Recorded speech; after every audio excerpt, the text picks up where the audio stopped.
Normalmente, la medicina clínica transmite una sensación de precisión casi absoluta, o sea, como si fuera ingeniería pura y dura, Totalmente. como que todo es blanco o negro.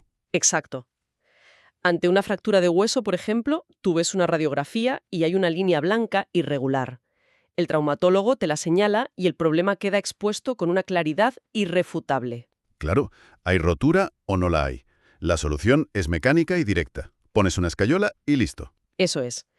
Pero bueno, ese nivel de certeza estructural desaparece por completo en cuanto al enfoque se traslada al interior de la célula. Sí, ahí el panorama se vuelve oscuro. Entramos en un terreno pantanoso.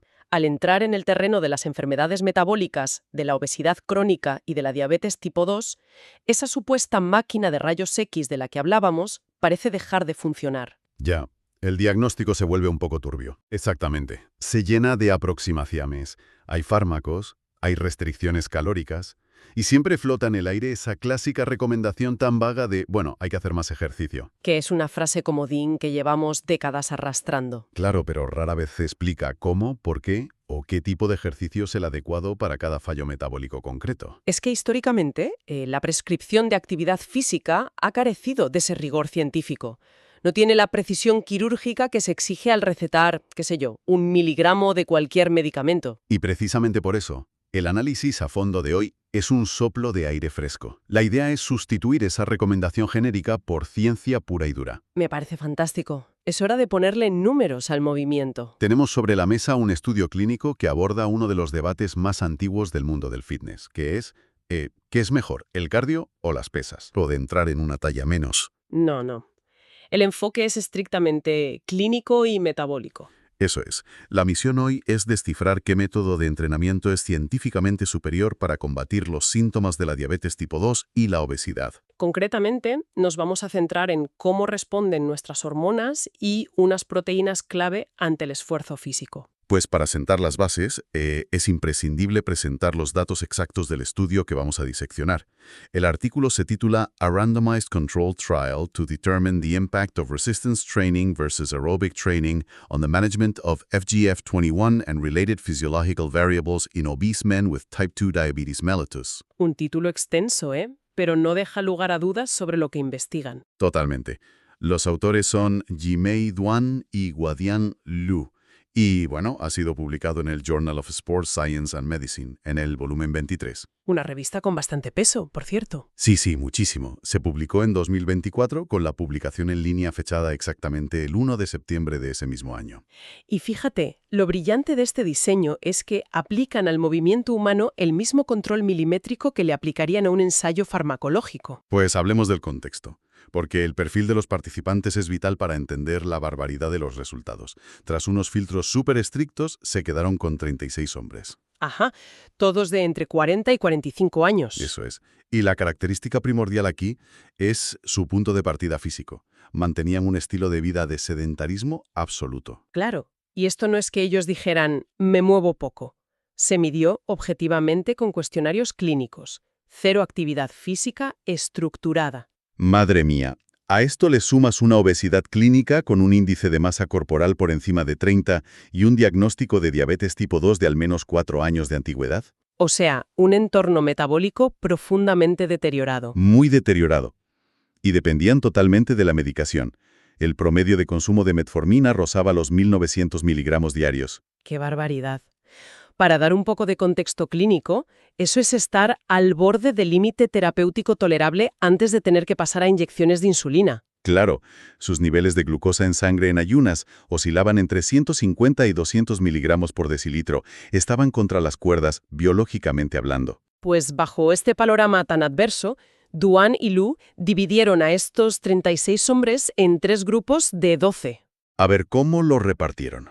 Pues el primer grupo hizo entrenamiento de fuerza, o sea, máquinas y mancuernas. El segundo grupo hizo entrenamiento aeróbico, concretamente correr en cinta. Ajá. Y luego, lógicamente, un tercer grupo de control que siguió inactivo y con su medicación habitual. El programa duró 12 semanas, 3 días por semana, con sesiones bastante largas de 60 a 70 minutos. Y no a un ritmo de paseo, precisamente, ¿eh? No. Se les exigió una intensidad moderada alta entre el 70 y el 75% de su frecuencia cardíaca máxima o de su repetición máxima en pesas. Y aquí yo tengo que intervenir porque esto me vuela la cabeza. A ver, dispara. Cualquiera pensaría que coger a personas con obesidad severa, que llevan años de sedentarismo absoluto, y someterlas a este régimen 3 días por semana, causaría lesiones masivas o abandonos. Es lo que dicta la lógica médica tradicional, desde luego. Claro, o sea, tendinitis, agotamiento extremo, pero los datos muestran algo sorprendente, ¿verdad? Destruyen esa suposición por completo. Hubo una tasa de éxito y cumplimiento del 100%. ¡Wow! 100%. Ni una sola lesión musculoesquelética grave, ni un solo evento cardiovascular adverso. Esto valida totalmente el ejercicio de intensidad como medicina, siempre que esté supervisado. Pasar de 0 a 100 sin una sola baja en 3 meses es increíble. La clave fue la progresión. Empezaron con 30 minutos la primera semana y fueron subiendo. El cuerpo humano tiene una capacidad de adaptación tisular fenomenal si le das la dosis mecánica adecuada. Factor de crecimiento de fibroblastos 21. Exacto, el famoso FGF21 por sus siglas en inglés. Suena a nombre de robot, pero parece ser el biomarcador crucial aquí. ¿Qué es exactamente? Pues mira, es una hepatocina, es decir, una proteína que segrega principalmente el hígado, pero el músculo también puede producirla cuando está bajo estrés. Ajá. Actúa como una especie de termostato energético maestro. Regula las grasas y, sobre todo, fuerza a las células a captar glucosa. Es clave contra la resistencia a la insulina. Vale, entonces viendo los resultados tras 12 semanas, ambos tipos de entrenamiento mejoraron el azúcar en sangre en ayunas, la hemoglobina glicosilada y el índice OMA-IR. Sí, moverse siempre es mejor que quedarse en el sofá. Claro, pero aquí viene el giro argumental. El entrenamiento de fuerza, las pesas, demostró una respuesta significativamente mayor en todos estos marcadores y una explosión brutal del FGF21. La diferencia estadística es aplastante, a favor del hierro en este caso. Y a ver si esta analogía tiene sentido. Si imaginamos que en la diabetes tipo 2 las cerraduras de las células están oxidadas y la insulina es la llave que no logra girar. Muy típica esa imagen, sí. Pues, ¿acaso el estrés mecánico de levantar pesas actúa como un lubricante extremo, que sería el FGF21, y de repente permite que la llave gire y entre la glucosa? Pues la analogía visualiza bien el resultado, pero biológicamente es aún más fascinante. No es que lubrique la cerradura. Ah, ¿no? ¿Entonces qué hace? Lo que hace el levantar cargas pesadas es crear una demanda de supervivencia pura. Agotas el ATP, la moneda energética de la célula, rapidísimo. Vale, saltan las alarmas de batería baja. Exacto. Se activa un sensor llamado AMPK y como la puerta principal de la insulina está rota, el músculo segrega este FGF21 de manera agresiva. O sea, abre una puerta trasera por pura emergencia. Eso es. Fuerza a una proteína transportadora, la GLUT4, a ir a la membrana y tragarse la glucosa de la sangre sin necesitar a la insulina para nada. Es un mecanismo de anulación. Madre mía, es que la célula piensa que se va a morir bajo la barra del gimnasio y dice, bueno, que entre el azúcar como sea. Tal cual. Por eso, las pesas, que son anaeróbicas y tiran de glucosa, tienen ese efecto hipoglucémico tan sumamente agresivo comparado con el cardio de intensidad constante. Claro, el cardio simple no activa esa alarma de vida o muerte de la misma manera. Pero, si las pesas son las reinas del azúcar en sangre, ¿queda el cardio relegado al banquillo? Ni muchísimo menos. Ahora nos toca hablar del perfil lipídico, las grasas. Y aquí la historia da un vuelco tremendo, ¿no? El contraataque aeróbico. Totalmente. En los lípidos, el entrenamiento aeróbico en cinta literalmente destrozó al grupo de fuerza. Los datos son formidables. El grupo aeróbico mostró mayores reducciones en el colesterol total, en los triglicéridos y en el colesterol LDL, el malo.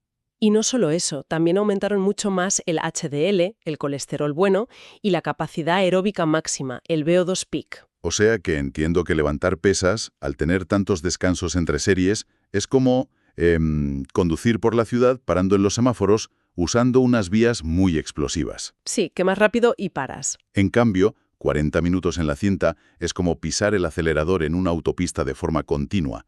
Obligas al cuerpo a encender un horno diferente, el oxidativo. para quemar lípidos sin parar. Esa metáfora del motor diésel en la autopista es perfecta. La naturaleza ininterrumpida del cardio obliga a la mitocondria a tirar de grasa porque la glucosa local se acaba rápido. Claro, no hay pausas para recargar. Y ese requerimiento constante de oxígeno crea adaptaciones que las pesas no logran. Estimula promotores moleculares que barren los triglicéridos de la sangre de forma súper eficiente. O sea que el cardio limpia las cañerías, por así decirlo. Exactamente. Limpia el perfil lipídico de una forma que el entorno intermitente de las pesas nunca podría igualar. Bueno, ya hemos hablado del combustible, de la glucosa y la grasa, pero ¿qué pasa con el sistema operativo de estos hombres? Pasemos a la endocrinología. Las hormonas, un terreno crítico en la obesidad. La diabetes y la obesidad severa suelen crear un estado catabólico crónico. Hablamos de niveles bajos de testosterona y niveles altísimos de cortisol, la hormona del estrés. El cuerpo está, digamos, destruyendo su propio tejido funcional. Es una espiral muy tóxica. Pues el estudio de Duan y Lu midió esto y descubrió que ambos entrenamientos revirtieron la situación. Pero, otra vez, el entrenamiento de fuerza fue el claro vencedor estadístico aquí. Y por mucho, además. Pero a ver, yo tengo una duda incisiva. ¿Tiene sentido empírico que levantar objetos pesados suba la testosterona para reparar el músculo, no? Claro, es lo esperable. Pero ¿por qué hundió también los niveles de cortisol, mucho más que el cardio? A ver, las pesas son súper estresantes. ¿Acaso levantar hierro relaja más a largo plazo que salir a correr? Parece contraintuitivo, ¿eh? Pero la respuesta está en los receptores de la glándula suprarrenal, que es la fábrica de cortisol. Ajá. Levantar mucho peso genera un pico de estrés mecánico y cortisol máximo en el momento. Pero al hacerlo repetidamente, el cuerpo dice, vale, este estrés brutal es la nueva normalidad. O sea, se acostumbra al ruido. Eso es. Provoca una regulación a la baja de los receptores, se desensibilizan. Así que el resto del día, la secreción de cortisol se desploma. ¡Qué pasada! O sea, el cuerpo baja el volumen general de la hormona del estrés para protegerse y cambia de un estado catabólico a uno anabólico saludable. Exacto. Deja de degradar tejido y empieza a construir, subiendo la testosterona. Y el cardio no genera un pico mecánico tan alto como para obligar a esa adaptación extrema de los receptores. La biología es fascinante. Pues para ir sintetizando todo esto para la audiencia, el mensaje vital es que no hay un ganador absoluto entre cardio y pesas. Claro que no. Son herramientas distintas. Las pesas son la herramienta quirúrgica para controlar la glucosa, forzar ese FGF21 y arreglar las hormonas. Y el cardio es la escoba para limpiar el perfil lipídico y mejorar el corazón. La aplicación práctica depende totalmente del perfil clínico del paciente. Hay que prescribir ejercicio como se prescriben medicinas, con precisión. Bueno, quiero animar a quienes nos escuchan a que busquen y lean el artículo original de Duan y Lu. Es un ensayo espectacular para profundizar en estos mecanismos moleculares y ver las tablas por ustedes mismos. Merece muchísimo la pena leer la metodología y ver esos gráficos. Y por supuesto les recordamos que sigan el canal y activen las notificaciones para no perderse futuros análisis a fondo con este mismo nivel de rigor. Siempre intentamos traer lo más puntero. Pues para cerrar, quiero dejar una pregunta abierta, un pensamiento provocador. A ver. Si en solo 12 semanas el cuerpo humano puede reescribir la expresión de sus proteínas, hundir el cortisol y domar la diabetes, separando estos ejercicios, ¿qué fronteras metabólicas cruzaríamos si diseñáramos un protocolo clínico que entrelazara a la perfección el impacto hormonal de las pesas con el motor oxidativo del cardio en la misma sesión, sin llegar al sobreentrenamiento? Ostras, eso es un misterio enorme, pero sin duda es la gran frontera que la fisiología deportiva tiene que explorar en el futuro. Pues ahí dejamos esa reflexión. Hasta la próxima.